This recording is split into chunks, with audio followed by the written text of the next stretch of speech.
3 tahun 2002 tentang perlindungan anak yang dimaksud dengan setiap orang perseorangan atau korporasi. Hal ini merujuk pada subjek hukum, orang perorangan atau badan hukum yang dapat dimintai pertanggungjawaban pidana.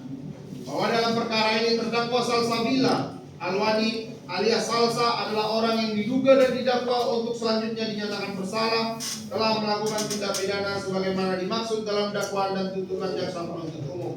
Dalam persidangan terdakwa membenarkan identitas yang tercantum dalam berkas perkara adalah benar dirinya sendiri sehingga unsur tersebut dapat dikatakan terpenuhi. Namun apakah terdakwa adalah orang yang dapat diminta pertanggungjawaban pidana sebagai pelaku tindak pidana, maka lebih lanjut akan dianalisa apakah perbuatan terdakwa memenuhi seluruh unsur dari tindak pidana yang didakwakan kepadanya.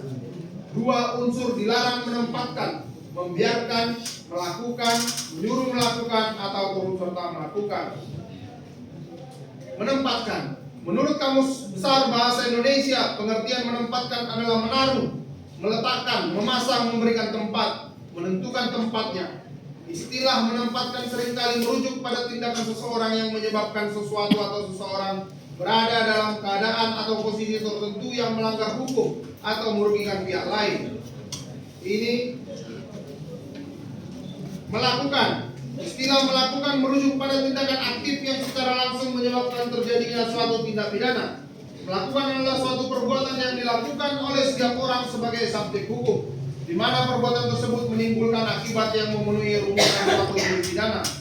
Menurut R. Susilo, melakukan dalam suatu tindak pidana berarti melaksanakan sendiri perbuatan yang dilarang oleh hukum pidana, baik dengan perbuatan aktif atau commission maupun dengan tidak melakukan sesuatu yang diwajibkan. Mulyatno mendefinisikan melakukan dalam hukum pidana sebagai tindakan yang secara langsung memenuhi unsur delik dan menyebabkan akibat hukum pidana. Simons menambahkan bahwa melakukan dalam hukum pidana berkaitan erat dengan unsur kesengajaan atau dolus dan kealpaan atau culpa yang menentukan apakah seseorang dapat dipertanggungjawabkan secara pidana. 3 unsur kekerasan terhadap anak. Berdasarkan pasal 1 angka 1 Undang-Undang Nomor 35 Tahun 2014 tentang perubahan dan seterusnya, pengertian anak adalah seseorang yang belum berusia 18 tahun, termasuk anak yang masih dalam kandungan. Berdasarkan pasal 1 angka 15A Undang-Undang Nomor 35 Tahun 2014 tentang perlindungan anak, pengertian kekerasan adalah setiap perbuatan terhadap anak yang berakibat timbulnya kesengsaraan atau penderitaan secara fisik, psikis, seksual, dan atau penelantaran, termasuk ancaman untuk melakukan perbuatan pemaksaan atau perampasan kemerdekaan secara melawan hukum. Jika menilik kembali penjelasan unsur dilarang menempatkan, membiarkan, melakukan, menyuruh melakukan, atau turut serta melakukan, unsur tersebut adalah unsur alternatif tergantung daripada perbuatannya. Namun dalam unsur ini merupakan suatu perbuatan dengan bentuk kesengajaan yang dilakukan oleh orang yang diduga melakukan tindak pidana, sehingga perlu bagi kami untuk menguraikan lebih lanjut terkait dengan kesengajaan atau sengaja. Pengertian sengaja atau offset atau dolus tidak dijumpai perumusannya dalam Undang-Undang Nomor 35 Tahun 2014 tentang perubahan atas Undang-Undang Nomor 35 Tahun 2014 tentang perubahan Nomor 23 Tahun 2002 tentang perlindungan anak maupun dalam KUHP. Namun dalam memori patologik disebutkan bahwa yang disebutkan dengan sengaja atau kesengajaan adalah mengkehendaki dan menginsyafi terjadinya sesuatu tindakan beserta akibatnya. Artinya seseorang melakukan perbuatan dengan sengaja, maka ia harus mengkehendaki dan menginsyafiakan akibat yang ditimbulkan dari perbuatan tersebut. Bahwa unsur setiap orang adalah subjek delik yang disebut juga dengan elemen subjektif dalam terminologi teori hukum pidana, dan dalam setiap norma hukum pidana ada elemen subjektif dan ada elemen objektif. Elemen subjektif terdiri dari subjek deliknya dan kesalahannya. Kesalahan tersebut bisa dilakukan sengaja dan atau tidak sengaja. Itu yang disebut dengan elemen subjektif.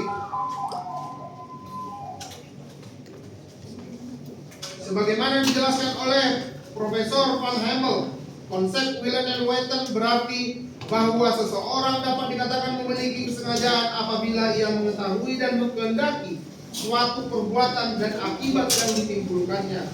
Dalam hal ini terdakwa tidak memiliki kehendak maupun pengetahuan untuk melakukan tindak pidana kekerasan terhadap anak. Bahwa berdasarkan fakta-fakta yang terungkap di persidangan, baik dari keterangan saksi-saksi, surat petunjuk dan keterangan terdakwa yang saling bersesuaian diperoleh fakta hukum sebagai berikut.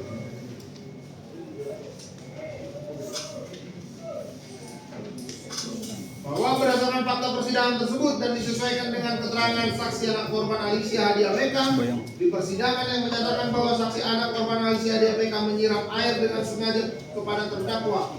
Dalam fakta persidangan jelas terungkap ada jeda waktu antara saksi anak korban Alicia tersiram air karena tidak sengaja dengan saksi anak korban Alicia Hadia Meka yang sengaja menyiramkan atau mengguyurkan air tersebut kepada terdakwa. Dalam hal ada jeda waktu tersebut, saksi anak korban Alicia Hadia Meka dengan keinginan dan dengan kesadaran yang penuh menyiram terdakwa dengan cara mengguyur terdakwa dari atas kepala menggunakan air mineral yang masih ada di dalam botol.